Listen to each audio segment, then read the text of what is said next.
So BNA has recently been released in Netflix in America, and I've just been so excited. It's the most recent release from Studio Trigger, who's given us shows like Kill la Kill, Little Witch Academy, and Promare.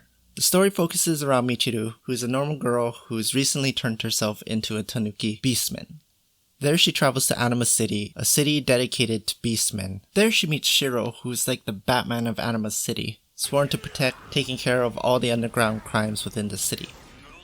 With the help of Shiro and the mayor, they've worked to find a way to cure her condition. So of course during the time that she's there, she begins to learn more about beastmen, about the way they live, the way they act, and the way they're discriminated against. You might be thinking to yourself, this setup kind of sounds like Zootopia or Beastars, and it does in the sense that it focuses on anthropomorphic animals, but other than that, it does take a different twist.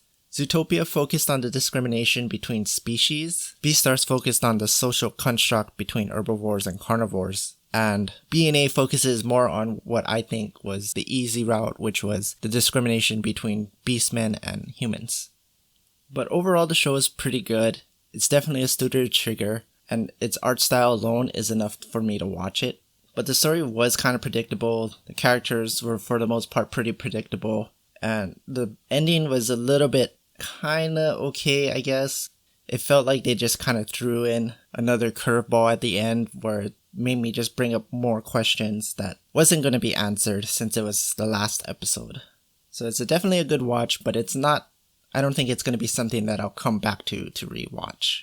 But one thing that I did think about after finishing BNA is that Netflix has really been on their game about their anime. They've come a long way since what I remember 10 years ago, from its mail rental DVDs to its obscure streamings that you literally spent hours just trying to pick something and then you decide that nothing's worth watching. Now I feel like Netflix has really started to dive into the anime genre. They've definitely starting getting a lot more good classics out there. I've recently watched Neon Genesis, which I made a video about very poorly.